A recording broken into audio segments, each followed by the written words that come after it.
Today we are going to learn My English Book 4, Standard 4, textbook page number 72.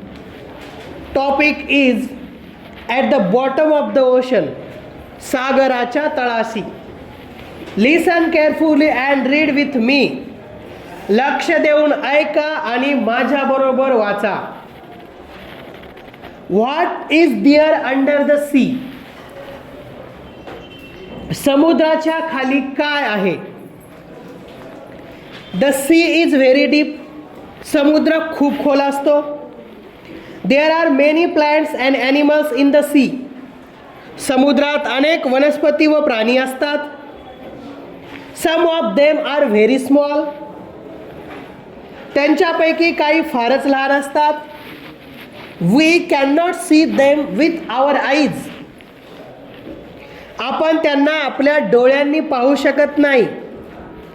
There are fishes, turtles and many strange and beautiful animals in the sea.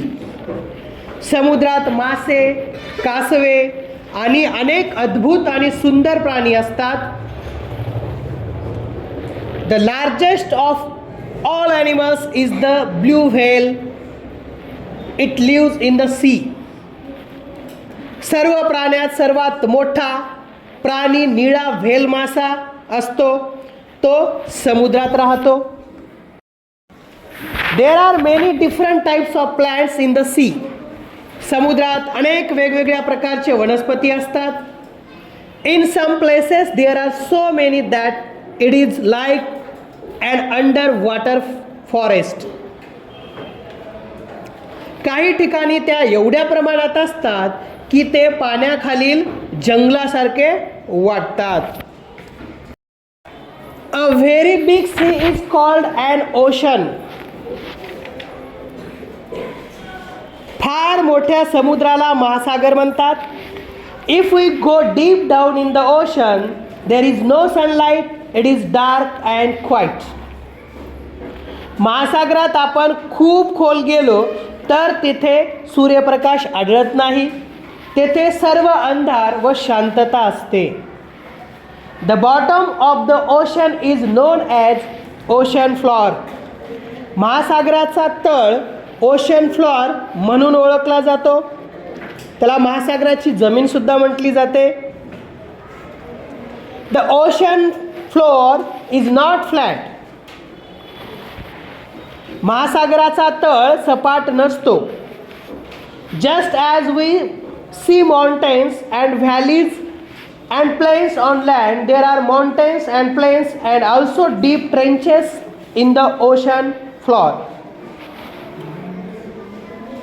आपण जमिनीवर जसे डोंगर, दर्या आणि मैदाने पाहतो तसे महासागराच्या जमिनीवर सुद्धा डोंगर, मैदाने आणि खोल खंदक चर असतात.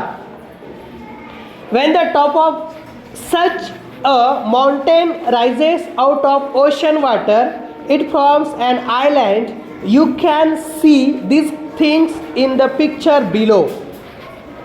जेव्हा असा एखादा पर्वत, डोंगर महासागराच्या पाण्याबाहेर वर येतो तेव्हा त्याचे बेट तयार होते. तुम्ही या सर्व गोष्टी पुढील चित्रात पाहू शकता. चित्रात पहा. ओशन महासागर, ओशन वॉटर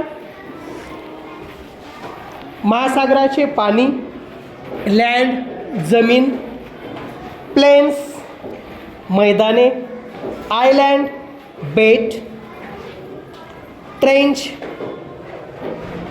चर किंवा खोल खंदक असं म्हटलं जातं, माउंटेन्स डोंगर पर्वत.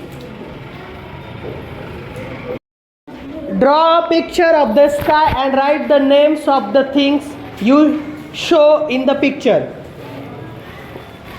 मुलांनो, आपल्या वहीत आकाशाचे चित्र काढा आणि त्यात दिलेल्या सूर्य, ढग, विमान, पक्षी, इंद्रधनुष्य इत्यादी वस्तूंची इंग्रजी नावे लिहा.